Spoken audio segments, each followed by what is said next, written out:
everyone? Welcome back to Honest About the Irish, brought to you by yours truly. B-Man is mad. Excuse my dogs fighting in the background. They are once again producing. I rehired them to be the producers behind the camera, working the computers and all the editing and the sound effects and all that crap. But they just got in a fight again. My dogs are very temperamental, and unfortunately, they do not know how to obey when I am live on air talking to my 56 subscribers. So you guys need to behave back there. Jackie, Jill, and Dugan, stop giving me that innocent look. Behave. You're being paid for this and doggy treats. So, welcome back to Honest About the Irish. There's some news out of Notre Dame this week. Nothing special, nothing significant, but their scheduling is always at least 5 years in advance. And I like to look at their futuristic schedules. Well, they announced that they're going to play a home-and-home series between the Florida Gators in 2031 and in 2032. Now, you're probably thinking, why would you report that to us? Because actually, it is important. You know, Notre Dame likes to set their schedules in advance because at the time these schools are actually a contender for the national, championship format material, and we don't know what these teams are going to be in 10 to 11 years. And you're probably thinking, well, Brian Kelly probably won't even be here. But we don't know that, but Brian Kelly will actually have to recruit for these games. Even though they are 11 years away, he will have to recruit as if these games are played this year coming up in 2021. Now, some of these coaches recruit players as far as Pop Warner in 6th and 5th grade, and sometimes these coaches offer these players scholarships in 9th grade in high school. So, I mean, it is relevant to the schedule how they recruit. They say, hey, we're going to be playing Florida in 10 years. You know, Florida's a powerhouse now, but are they going to be a powerhouse 10 years? Let's take that risk. Let's recruit that they are, because it builds attraction to your university and your program. Now, the thing I don't like about this schedule is that since Notre Dame is planning games 5 to 10 years away from now, is that it surely indicates that Notre Dame will not be in a conference like they were this year because of COVID-19. And you know what? I would like them, as you can hear my dog again, I apologize. I would like them to be in a conference because it makes Notre Dame more attractive for the college football playoff format. It gives them a better chance. You know, even if they lose a game or lose 2 games and don't make it to the conference championship game and they win 10 games, they still have a chance to go to the big New Year's Six bowl games on New Year's Day.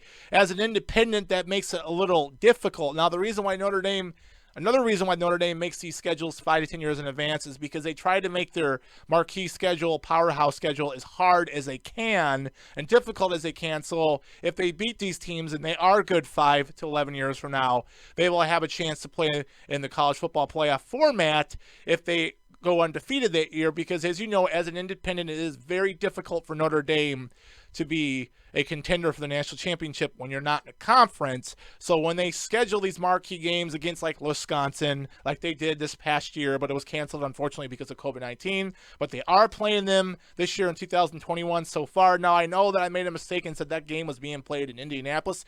It's actually being played in the great city of Chicago, sarcastically speaking, of course, as you can hear me in my voice. You can hear my voice at Soldier Field. So we'll see how that pans out. Let's see if Notre Dame does play Wisconsin. Let's see how good of a team Wisconsin is. Let's see if Notre Dame even plays a full schedule because of COVID-19 and how it will affect the season. Even if they do have a breakout like they did all fall, they still were able to have a semi-full season. Some teams did have to cancel a couple games because of the virus, Notre Dame including against Wake Forest. But we'll have to see how that plays out. And another team they were supposed to play was Arkansas, but unfortunately Arkansas has not been good this year, the last couple years I should say. But that game was also postponed because of COVID-19 and, of course, Notre Dame jumping over to the ACC. But when Notre Dame scheduled Arkansas, this was probably 6 or 7 years ago, when Arkansas had a couple good teams in the SEC, and they were contending, not necessarily for a national championship, but they were wreaking havoc in their division and were contending and had some good teams. But a lot can change in college football. It only takes a couple bad recruits, a couple bad years, and then before you know it, your program is losing 5 or 6 games on a yearly basis. So unfortunately, it is very hard to schedule these games in advance like Notre Dame does between 5 to 11 years. Now, the first game against the Florida Gators is going to be played in 2031 in November, so I'm pretty sure the Gator fans then will be excited about this. And then, of course, the second game will be played on September 11th in 2032 down in Gainesville in Florida, which I'm pretty sure it's going to be pretty miserable down there.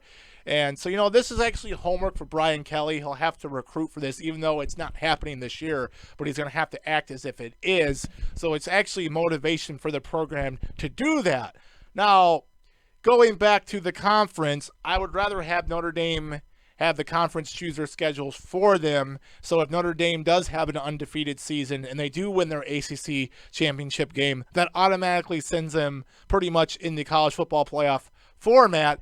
But in 10 to 11 years from now, if they were in a conference, their chances would probably be even better, because I'm pretty sure in the next 10 or 11 years, like I said before, there'll be 6 to 8 teams, hopefully, not the 4 that they have now, which is kind of small. You want things to be bigger, but don't make it too big. I think a 6 to 8 game playoff would be perfect. 4 is a little too small for me.